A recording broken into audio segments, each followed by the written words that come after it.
आदाब नाज़रीन, आप देख रहे हैं फ्रीडम एक्सप्रेस और मैं हूं आपके साथ रूबी फरहत। और आज बात बीबीसी की डॉक्यूमेंट्री की, जिसे लेकर देश में खासा बवाल देखने को मिल रहा है। खासतौर से इसे देश की राजनीति से जोड़कर देखा जा रहा है। कॉलेज स्टूडेंट इसे देखना चाहते हैं, लेकिन सरकार ने फिल्म की स्क्रीनिंग पर रोक लगा दी है और जहां इसकी स्क्रीनिंग की जा रही है वहां इसे रोकने के लिए चप्पे चप्पे पर पुलिस तैनात है। आखिर देश में इस तरह का माहौल क्यों बन रहा है कि किसी फिल्म के आने पर इसे प्रोपेगेंडा बताया जाता है? आज इसी पर खास बातचीत होगी और हमारे साथ कुछ मेहमान मौजूद हैं। हमारे साथ मोहम्मद अदीब साहब मौजूद हैं, जो पूर्व सांसद और चेयरमैन हैं Indian Muslim for civil rights के। हमारे साथ अवनीश काकड़े साहब मौजूद हैं, जो एनसीपी के उपाध्यक्ष हैं। आपका स्वागत है। हमारे साथ अमीक अहमद जमई साहब मौजूद हैं, जो राष्ट्रीय प्रवक्ता समाजवादी पार्टी से हैं। अवनीश काकड़े साहब, मैं आपसे सबसे पहले ये जानना चाहूंगी कि क्या बीजेपी द्वारा बीबीसी डॉक्यूमेंट्री पर रोक एक उनका दांव उल्टा पड़ता नजर आ रहा है? नहीं, हम उनके जाल में फंसते नजर आ रहे। कैसे आपको सर? पता है? हाँ, आपको पता है कि जिला न्यायालय, हाई कोर्ट और सुप्रीम कोर्ट में दो दो तीन तीन बार सुनवाई हो गई। उस वक्त ये बीबीसी वाले नहीं आए कोई करने। अब उनको जी सजा तो इंडियन कोर्ट दे नहीं सकता है, सबसे छूट गए। आपको पता जी होगा बिल्किस मामले में क्या हो गया, जी वो सांसद जी भी थे, उनके मामले में क्या हो गया। तो जी अब इनको चाहिए 2009 के इलेक्शन में हिंदू मुसलमान। इससे ज्यादा और कोई अच्छा मसला उनके पास हो नहीं सकता था। इन्होंने ये जानबूझकर वो करवाया, ऐसा मुझे लगता है, क्योंकि अभी बहुत बड़े वित्तीय घोटाले में मोदी जी सरकार है। आपको जी पता है कि नंबर 2 का जो था अडानी, हम दो और जी हमारे दो वालों में से एक है वो 7वें नंबर पर आ गया। इस देश का 6.1 अरब डॉलर का झटका पहला लगा है इनको, जिसके शून्य गिन नहीं सकते, जीरो हम गिन नहीं सकते, इतना सारा झटका देश को लगा है। एलआईसी जी डूबने के कगार पर है, बैंक के डूबने वाली है। और ऐसे वक्त पे ये जो बीबीसी का लाके यूनिवर्सिटी से झगड़ा स्टार्ट करके कि उसके समर्थक जी एक तरफ, विरोधक एक तरफ, और ये बवाल शुरू करना, ये आरएसएस की फितरत है, आरएसएस की रणनीति है। उस जी रणनीति में हम अगर फंस गए तो ये समझ लो कि मुद्दे जगह पर रह जाएंगे, हिंदू मुसलमान आगे हो जाएगा। जी। अमीक साहब, आप छात्र राजनीति से निकले हैं, तो आपको नहीं लगता है कि छात्रों में जिस तरह से इसको देखने के लिए एक उत्सुकता है, तो उसे लेकर के जिस तरह से पुलिस रिएक्शन कर रही है, तो वो गलत है कहीं ना कहीं? देखिए, मैं पूर्णतः अविनाश जी की बात से मैं सहमत हूं कि जिस तरह से पूरे देश में बीजेपी आरएसएस की जो ये रिजीम है, मोदी सरकार के नेतृत्व, नरेंद्र मोदी के नेतृत्व में, जी चाहे वो किसान हो, चाहे वो युवा हो, छात्र हो, पूरे देश में शिक्षा का निजीकरण को आप ले लीजिए, देश में कॉरपोरेट लूट ले लीजिए, हमारी पूरी जो स्टेट ऑन इकोनॉमी थी उसको इन्होंने सारे अपने दोस्तों में रेवड़ियों की तरह से इन्होंने बांट दी। सारे हमारी जो पीएसयूज थे वो कोलैप्स हो गए। तो इन सारे विषयों के साथ साथ जिस तरह से पूरे देश में जाति जनगणना का पूरा सवाल चल रहा है, बिहार में जाति जी जनगणना का शुरुआत हो चुका है, और आप जी जानती हैं कि 2024 के ठीक पहले राम मंदिर के दरवाजा खोलने का एक समय फिक्स हुआ है। अब जी बीजेपी आरएसएस इसको एक इंटरनेशनल ग्रैंड इवेंट बनाना चाहती है, तो उससे पहले देश में कुछ ऐसी घटनाएं होनी चाहिए कि जिससे दोबारा ध्रुवीकरण के लिए पूरे मुल्क में एक माहौल बने। शिक्षा जी पर बात ना हो, स्वास्थ्य पे बात ना हो, कॉरपोरेट लूट पर बात ना हो, जी और रोजगार पे बात ना हो। इसलिए मुझे लगता है कि इस आइडिया को, बीबीसी ने जो फिल्म बनाने की बात बोली है, ये इस आइडिया को बहुत ज्यादा ये प्रोजेक्ट किया जा रहा है। हमारे बड़े मोहम्मद अदीब साहब यहाँ बैठे हैं। मुझे याद है कि हम लोग student university, Jamia Millia university में पढ़ रहे थे, तब आपने गुजरात के समय पे जो वहां का रिहेबिलिटेशन है, कमजोरों की, गरीबों की जो मदद है, अदीब जी साहब मेरे ख्याल से बहुत समय उन्होंने गुजरात में बिताया। तो ऐसी कोई बात नहीं है जो अदीब भाई को मालूम है और बीबीसी में वो नहीं दिखाई गई। जो बीबीसी जी में कहा गया है, ये ऑलरेडी अदीब भाई को पता है, पूरे देश को पता है।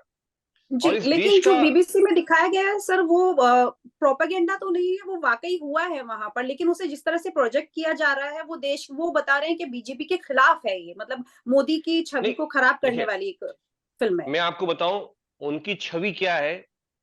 उनकी छवि जो है ना, वो 2024 में पता चलने वाला इनकी छवि जो है यही है, तानाशाही की छवि है। हमारे देश के जितने भी इंस्टीट्यूशंस उसको उसको उसको खत्म करने की छवि है। तो छवि तो जी नरेंद्र मोदी की अब गिरती जा रही है। हमारा देश सुरक्षित नहीं है, हमारी सरहदें सुरक्षित नहीं है। तो ये जी दोबारा से पोलराइजेशन के लिए बीबीसी ने जो बात बोली है जेन्युइन बात है, बिल्कुल सही बात है।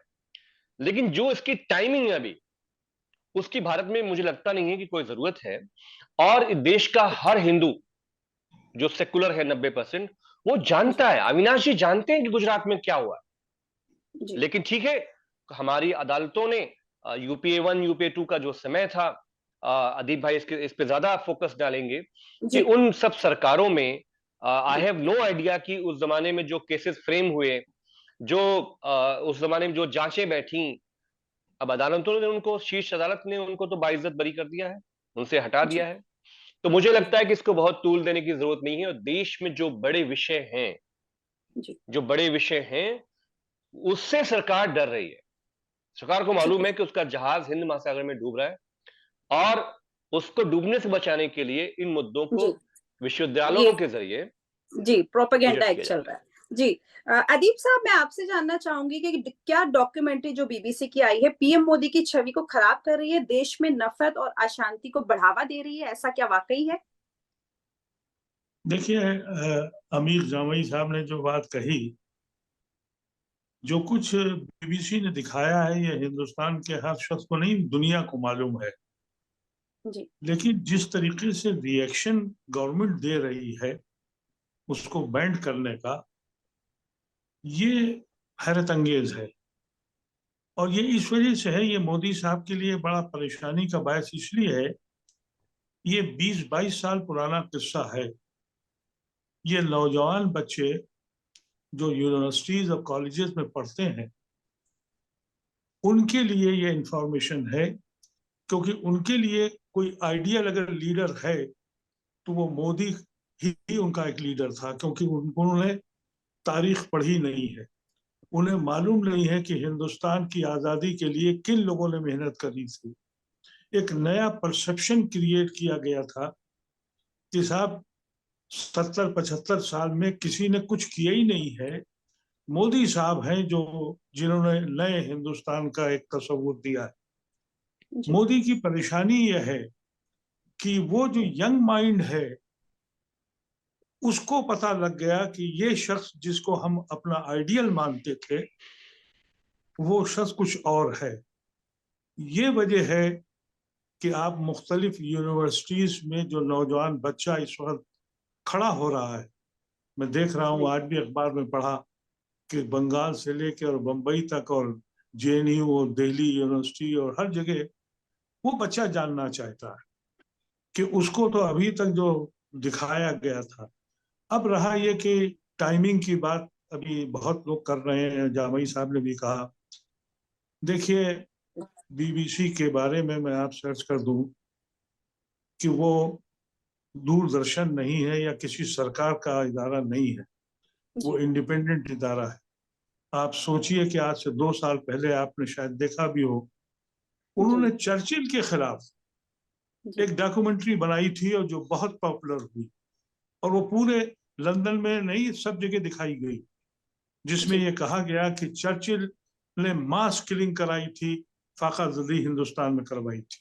जी तो आप इसकी उस मुखालफत कर उस रहे हैं इस रोक की? उस इंस्टीट्यूशन को खुद मोदी साहब ये कह चुके हैं अपनी तकरीरों में कि साहब बीबीसी की ही बात मानी जाती थी। और हमें याद है इमरजेंसी में जब हम लोग अंडरग्राउंड थे, जी सब जगह सेंसरशिप था, छुप छुप के मार्क टुली की को रेडियो पे सुनते थे, और जी उससे पता लगता था कि हिंदुस्तान में क्या हो रहा। जी मैं ये समझता हूं कि ये जो किया गया है, जी इसलिए किया गया है कि वेस्ट में एक बड़ा मूवमेंट खड़ा हुआ है आरएसएस के खिलाफ। ठीक है और सर। ये पहली बार हुआ है कि हिंदुस्तान में हमेशा हिंदुस्तान को दुनिया में सबसे ज्यादा अहमियत इसलिए दी गई कि इससे बड़ी डेमोक्रेटिक कंट्री, इससे बड़ा सेकुलर कंट्री, इससे बड़ा कॉन्सेप्ट कि हम सांझी विरासत का, वो जी हिंदुस्तान में अगर किसी ने दिया था तो गांधी और गांधी के साथियों ने दिया था। ठीक है सर। अब हालत यह है कि यूएन में रोज बहस हो रही है। लोग कह ये रहे हैं कि हिंदुस्तान में एक फासिस्ट फोर्सेस खड़ी हो गई है। ये जो रोज का तमाशा है, इसने वेस्टर्न वर्ल्ड को ये कहा कि अब इनको बताओ कि भाई हिंदुस्तान में इस वक्त हुकूमत का कौन कर रहा है। मैं इन सब चीजों से बिल्कुल एक्सेप्ट नहीं करता कि ये डाइवर्ट किया जा रहा है या नहीं किया जा रहा है।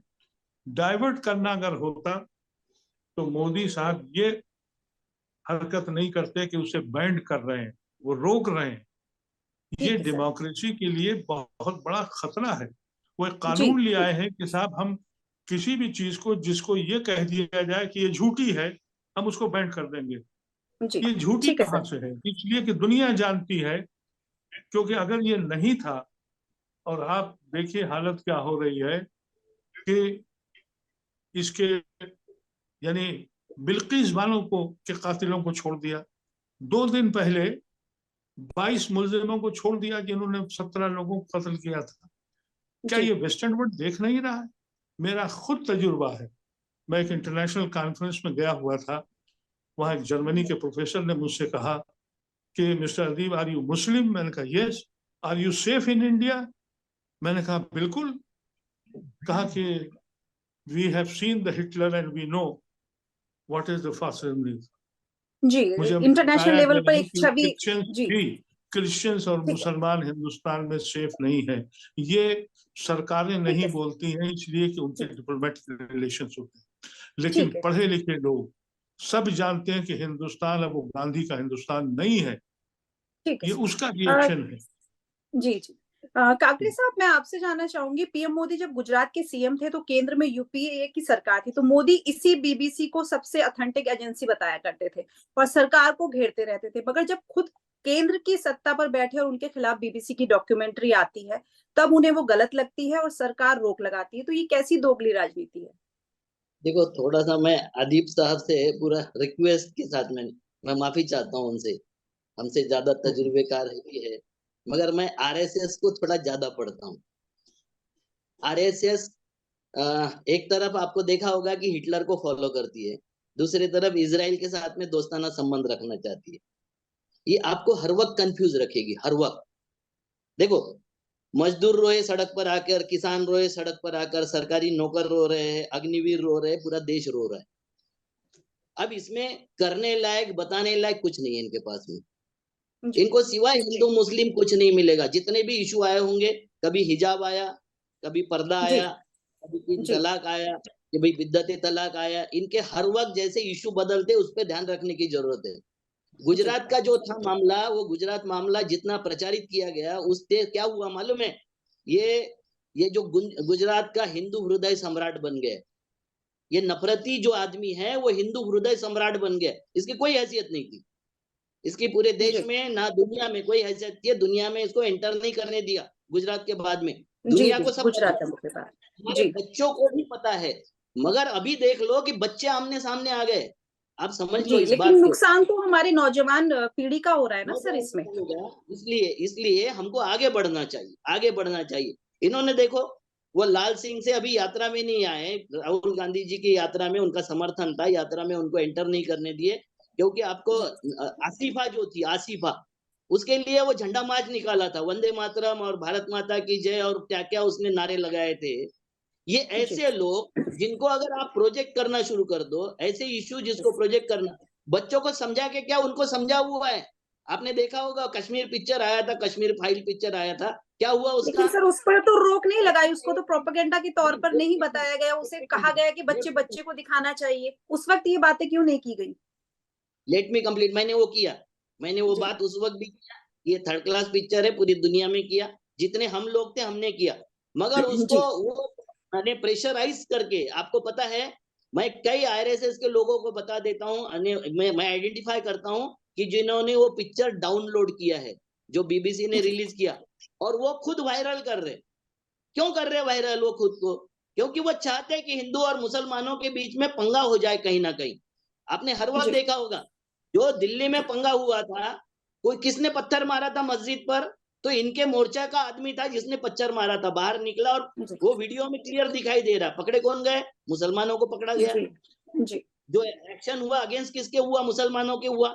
वहां से प्रोसेशन क्यों निकल नहीं दिया, दिन भर बजरंगबली के प्रोसेशन वहां से निकल रहे थे, वो किसने परमिशन दिया, अमित शाह जी ने परमिशन दिया। ये जानबूझ के करते हैं मैडम, इसको समझने की जरूरत है। और ये जानबूझ के करके ये क्या है, अपना पैतरा बिछा देते, अपना अखाड़ा तैयार कर देते। उस अखाड़े में हम अगर उनके दांव से उनके समय पे लड़ने लग जाए जी, तो हम लेकिन सर इसका मतलब ये तो नहीं है कि सच बोलना छोड़ दिया जाए, इसका मतलब ये तो नहीं है। 100% सच बोलना चाहिए, मगर जी, उसके पीछे ठीक का है। जो उद्देश्य है उस उद्देश्य पे ज्यादा ध्यान देना चाहिए, ये जी, मुझे लगता है। देखो मेरे से जी, ज्यादा अदीप साहब का तजुर्बा है, मगर इनको जी, पता है कि जो मंदिर खुला था, राम मंदिर के जी, ताला खोला गया, राम मंदिर में मूर्तियां बैठाई गई, वो जी, 3 तलाक वाले इसमें जो शाहबानो केस में जो निर्णय दिया गया, इसका फायदा फंडामेंटलिस्ट को हुआ है, चाहे वो मुस्लिम फंडामेंटलिस्ट हो, चाहे वो हिंदू फंडामेंटलिस्ट हो, इनको फायदा हुआ है। ठीक है। और अदीप जी, साहब जैसी सेक्टर ताकते जो है वो बैकफुट पे आ गई। ये सच है कि जी, नहीं है? ठीक है सर। अमित साहब, मैं जो इमरजेंसी में भी कई तरह की सेंसरशिप थी, जिस तरह से सरकार आज आवाज दबा रही है, ये इमरजेंसी की याद को ताजा नहीं करती है अमित साहब? देखिए, हमारे देश में, दरअसल हमारे देश में डीएनए नहीं है कि वो किसी भी तानाशाह को एक्सेप्ट करे। हमारे भारत के लोगों में इंदिरा जी ने जब किया तो उनको जो उसका जो फल है ना, वो चुकाना पड़ा। एक विद्रोह हुआ भारत के लोगों में और इवन प्रेस के लोगों ने। कुलदीप नैयर साहब गुजर गए, हमारे देश के बहुत वरिष्ठ पत्रकार थे। ऐसे सैकड़ों लोग जो पार्लियामेंट के सामने, राष्ट्रपति भवन के सामने अपना सीना खोल के, प्रेस हमारे ब्लैक छपते थे, ब्लैक छपते थे, मतलब अब तो खैर झूठ छपता है, छपता तो है, उस वक्त जी, तो कुछ भी गुजरात नहीं दंगों छपता, में तो लेकिन ब्लैक उल्टा छप रहा होता था। नजर आ रहा है। आप सीतलवाड़ा को देख लीजिए देखिए या आप, संजीव भट्ट को हाँ, देख लीजिए।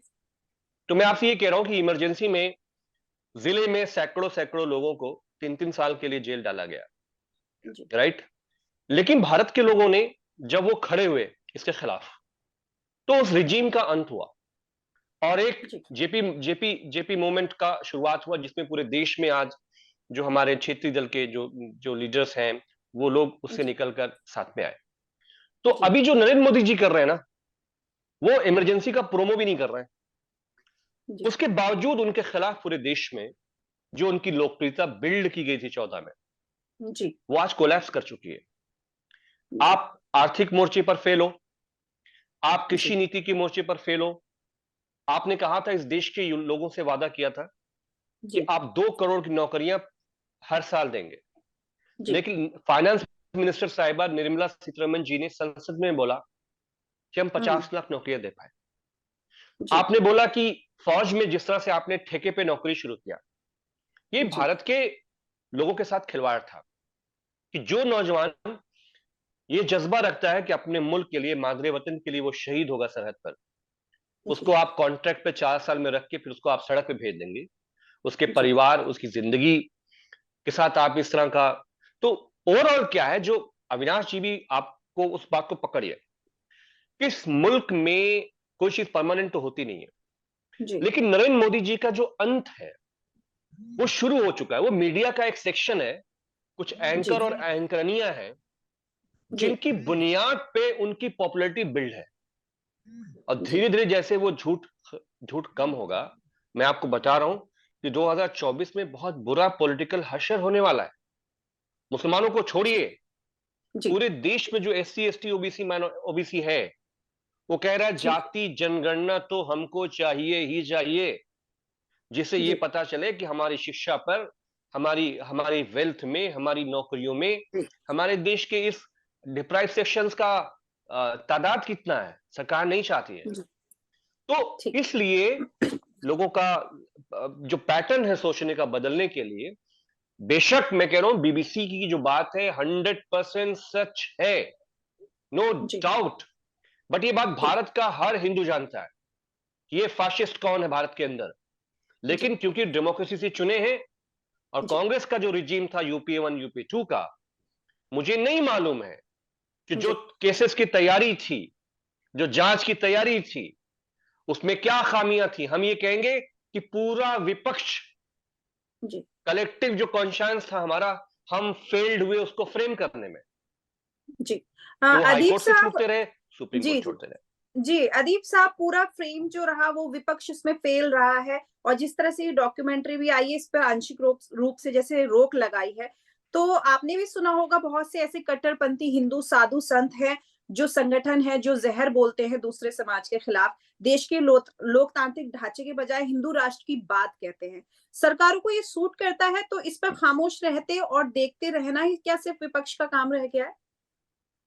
हाँ, देखिए, अभी मैं तो अविनाश जी की बात का जवाब दे दूं कि मैं उनकी बात से सहमत हूं कि आरएसएस क्या कर रही है, लेकिन आपको ये सोचना पड़ेगा इस फिल्म को आने के बाद आरएसएस को नुकसान हो रहा है या फायदा हो रहा है। जी, पूरी दुनिया में ये सवाल उठ रहा है कि भाई आरएसएस जो है, ये दुनिया को पता लग गया है कि जी, भाई आरएसएस एक फासिस्ट फोर्स है और वो वायलेंस पे बिलीव करती है और हिटलर की आइडियोलॉजी को मानती है। ये जी, अभी परसों के ब्रिटिश पार्लियामेंट में भी कंजर्वेटिव पार्टी के एमपी ने बोला है। जी, कंजर्वेटिव पार्टी के एमपी ने, जो उनकी यानी जो खुद ही लिबरल पार्टी के नहीं, कंजर्वेटिव पार्टी के एमपी ने कहा। तो जी, अब आरएसएस अगर ये कराती तो अपनी खबर और खोती। ये ये आरएसएस अपनी कब्र खुल रही है उनकी। इसी वजह से आप देखती होंगी कि अक्सर आप पढ़ती होंगी कि वो मुसलमानों से इंटरेक्ट कर रहे हैं, कहीं मस्जिद में जा रहे हैं। अभी भी जी, मैंने सुना कि कुछ दानिश्वरों के साथ फिर बैठक शुरू की, और मोदी साहब को खुद ये कहना पड़ रहा है कि भाई आप किसी के खिलाफ इतना मत बोलिए। जी, ये मुसलमानों मोदी के साहब खिलाफ ने गलत बयानबाजी ना करें। जी, अभी कुछ दिन पहले अपनी उसमें कहा है, जी, पार्टी की मीटिंग में। जी, जो आदमी एक लफ्ज न बोला हो, जब उससे कहा जाए कि इतना बड़ा मैसेकर जी, हुआ गुजरात में, आपको दुख हुआ, तो उन्होंने जी, कहा कि गाड़ी के आगे अगर कोई पिल्ला आ जाए और मर जाए तो तकलीफ होती है। जो जी, आदमी ये जबान बोलता हो, जी, वो हमारी वजह से नहीं कर रहे हैं। इसलिए जी, उन्हें मालूम है कि जी, हमको इस्तेमाल करके उन्होंने इतनी पावर हासिल की। हम तो, हमारी कोई हैसियत नहीं है, लेकिन इस मुल्क में सेकुलर हिंदू इतनी बड़ी तादाद में है, जी, उसकी मिसाल हमने राहुल गांधी की यात्रा में देख ली। राहुल जी, गांधी कोई बहुत बड़े लीडर नहीं है, जी, कोई उनमें ऐसा करिश्मा नहीं था, लेकिन जी, हिंदुस्तान की जनता को ये पता था, घुटन महसूस हो रही थी। वो एक जी, शख्स निकला और उसने आवाज लगाई, पूरा जम गफीर उसके साथ इकट्ठा हो गया। मैं तो जी, राहुल गांधी का जो कल की और परसों की जो मैंने कश्मीर की रैलीज देखी है, मैं उसका बहुत एहसानमंद हूं कि कश्मीर को मोदी और शाह ने हिंदुस्तान जी, से अलग कर दिया था। जी, आज सबसे बड़ा कारनामा राहुल गांधी का ये है कि वहां का नौजवान हिंदुस्तान जिंदाबाद के नारे लगा रहा था। ये बड़ा काम हुआ है। तो ये जी, चेंजेस हो रहे हैं। अमीर साहब ने बात कही, बिल्कुल हमें भी ये उम्मीद है कि शायद, लेकिन बहुत आसान नहीं है। इसकी वजह यह है कि दौलत के अंबार लगे हुए हैं। किसी में हिम्मत है? अभी सबसे पहले अविनाश जी ने जिक्र किया एक महाजन का जिसके लाखों रुपए एक दिन के अंदर करोड़ों खरबों का नुकसान हुआ है।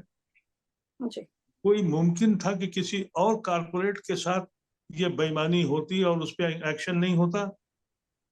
जी, तो ये सारे वजूहात खड़े होंगे, लेकिन मैं इस बात को मानने को तैयार नहीं हूं कि ये डॉक्यूमेंट्री जो है वो आरएसएस ने बनाई है। नहीं, ठीक है आरएसएस को सर, नुकसान हो रहा है इसमें। नहीं, ठीक है। आरएसएस इसलिए को ये नहीं जी, कहा गया है कि आरएसएस ने बनाई। जी, आरएसएस, मोदी नहीं, नहीं, साहब को आज वो तबका, जो नौजवानों का तबका, जो 20 22 25 साल का, जो यूनिवर्सिटीज में पढ़ रहा है, जी, उसको मोदी का चेहरा पहली बार दिखाई पड़ा। हम सब लोगों को मालूम था, इन बच्चों को जी, क्या मालूम? ये जी, बच्चे क्या जाने कि जवाहरलाल नेहरू कौन चीज थे? इनको क्या मालूम कि जयप्रकाश नारायण क्या थे? इनको क्या जी, मालूम कि ये वो लोग थे जिन्होंने 10-10 साल जेलों में गुजारे? इनके लिए तो ठीक है। सबसे बड़ा देशभक्त वो है जो 17 महीने या 18 महीने इमरजेंसी में जेल चला गया। जी, वो सबसे जी, बड़ा काकरे देशभक्त। जी, काकरे साहब, जिस तरह से ये गुजरात दंगों के ज़रिए मोदी आज देश के पीएम बने हैं, उनकी छवि मियाँओं को ठीक करने वाली रही है। जिसे उनके फेवर में हिंदू वोट पोलराइज भी होता है। डॉक्यूमेंट्री की जितनी चर्चा होगी वो बीजेपी को क्या सूट नहीं करेगी, ऐसा भी है? बीजेपी को 100% सूट करेगी। ज्यादा लोग पोलराइज होके उनके फेवर में चले जाएंगे। जो बोल रहे हैं हम लोग कि बच्चों को पता नहीं था, हमसे ज्यादा पता है। सावरकर का नाम उन्होंने लिया, सावरकर की बुराइयां ढूंढ के बच्चों ने निकाली। उन्होंने हेडगेवार और उनका नाम लिया, गोडसे का, बच्चों ने ढूंढ के निकाली। इंटरनेट वाला जो जमाना है बहुत विचित्र है। 4 बातें शॉर्ट में बोल के मैं समाप्त करूंगा कि वो कोर्ट पे अटैक क्यों कर रहे, बार बार कोर्ट पे अटैक क्यों कर रहे हैं। 49 लाख 2014 में 49 लाख करोड़ का कर्जा था, अभी 211 लाख करोड़ का कैसे कर्जा हो गया, इसके ऊपर जवाब नहीं देना है उनको, कोई पूछेगा नहीं। तीसरा है ये बागेश्वर वाला मामला क्यों आया था, ये ट्रिक करने वाला बाबा क्यों किया गया, और सारे चैनल में जितने ब्राह्मण हैं वो सारा उसका फेवर क्यों कर रहे थे। ये डिस्कोर्स बना रहे मैडम, ये इसको देश को हिंदू राष्ट्र नहीं ब्राह्मण राष्ट्र बनाना है। आपने देखा होगा मोदी जी का कि मैं वो भोपाल की सांसद को कभी माफ नहीं करूंगा, क्या किया, और ज्यादा जाके कल वो वहां बेंगलोर में स्टेटमेंट दे रही है, पूरे कर्नाटक में स्टेटमेंट दे रही है, जगह जगह जाके स्टेटमेंट दे रही है। ये इनका तरीका है लड़ने का, ये इनका तरीका है आपको ये क्या बोलते हैं उसके मुगालत में रखने का, या आपको कंफ्यूज करने का तरीका है। में रखने का। जी जी, नहीं समझोगे तो आप इनसे लड़ नहीं सकते हो। ठीक है सर। अमीक साहब, बहुत से लोग कह रहे हैं कि देश की न्याय व्यवस्था पर ये सवाल उठाने वाली मूवी है, तो वाकई आपको ऐसा लगता है कि ऐसा है? देखिए, हम आपको शायद याद होगा कि सुप्रीम कोर्ट के जो सिटिंग जजेस थे, 3 सुप्रीम कोर्ट के शीर्ष जजों ने प्रेस कॉन्फ्रेंस करी सुप्रीम कोर्ट के परिसर के अंदर। उन्होंने बोला कि ये जो हुकूमत है वो चाहती है कि वो जैसा चाहते हैं हम वैसा चले। तो इसमें तो कोई दो राय नहीं है कि समय समय पर लोगों ने सुप्रीम कोर्ट को कंट्रोल में करने की, न्यायपालिका को घुटने पर लाने की कोशिश करी है जी। और अभी भी जो कॉलेजियम सिस्टम को खत्म करके जो जुडिशियल, जिसमें सरकार और अपना अधिकार चाहती है कि उसका कंट्रोल ज्यादा हो जजेस के चुनाव में, उसके जरिए भी कोशिश हो रही है। लेकिन हमारा ये कहना है कि गुजरात के मामले में सुप्रीम कोर्ट में एक फैसला है, जैसे राम मंदिर के मामले में फैसला है। अब मैंने आपसे कहा, मैंने एक सवाल छोड़ा है कि जो लोग उस वक्त हमारी हुकूमतों में थे, जिनके हाथ में सीबीआई था, जिनके हाथ में पुलिस था, जिनके हाथ में एसआईटी था, जिनके हाथ में, तो ऐसी कोई तैयारी क्यों नहीं हुई कि आप उनकी जो केस था आप ऐसा बिल्ड करते कि वो कहीं पे जिम्मेदार ठहराए जाते। तो आप अगर हाई कोर्ट सुप्रीम कोर्ट में बाइजर छूटते रहे तो हम ये कह सकते हैं कि हमें यकीन नहीं हो रहा जो हुआ है, बट कोई दस्तावेज नहीं मिले, तो मुझे लगता है कि उस वक्त की जो सरकारें थी वो भी उतनी ही मुजरिम है जितनी की मुजरिम ये हमारे प्रधानमंत्री नरेंद्र मोदी हैं। और देखिए, एक अदालत और भी है, मैं आप सब लोगों को बता देना चाहता हूँ। एक अदालत है ईश्वर अल्लाह की अदालत। जी जी, ठीक है सर। उसमें आप वो चेहरे पर पॉलिश लगा के मशरूम खा के उसको आप छिपा नहीं सकते। ठीक है सर, ठीक है सर। अदीप साहब, एक छोटा सा रिएक्शन मैं आपका चाहती हूँ क्योंकि अब वक्त की मेरे पास कमी है। ऐसे हालात में जब न्याय व्यवस्था को लोग कटघरे में खड़ा कर रहे हैं, तो अब ऐसे हालात में क्या करना चाहिए? एक छोटा सा रिएक्शन सर आपका। बिल्कुल, मैं आपसे अर्ज करूं, मैं लीगल ओपिनियन ले रहा हूं, और मैं लीगल ओपिनियन ये ले रहा हूं कि सुप्रीम कोर्ट जी या तो इस फिल्म को बैंड करे जी, और अगर बैंड नहीं करती है तो फिर रीओपन करे उस इश्यूज को जो उसने इग्नोर किए हैं या उसको नहीं बताए गए। तो सुप्रीम कोर्ट जो है उसको ये मुकदमा फिर से शुरू करना चाहिए, और अगर वो नहीं कर सकता है तो फिर सुप्रीम कोर्ट इस डॉक्यूमेंट्री को बैंड करे। हुकूमत हिंद इसको नहीं कर सकती है। और ठीक है सर, बहुत बहुत किसी शुक्रिया आपका जी, और बहुत बहुत शुक्रिया। मेरे पास वक्त की कमी है। इसके ऊपर अपने लोगों से बात कर रहा हूं कि मैं बहुत जल्दी सुप्रीम कोर्ट में एक याचिका दायर करूंगा कि अगर बैंड करना है तो सुप्रीम कोर्ट करे, हुकूमत हिंद को इस तरीके का। ठीक है सर, मेरे पास वक्त की कमी है, हम आने वाले वक्त में इस पर और बात करेंगे। और आप सभी मेहमानों को बहुत बहुत शुक्रिया। आज के प्रोग्राम में फिलहाल इतना ही। अल्लाह।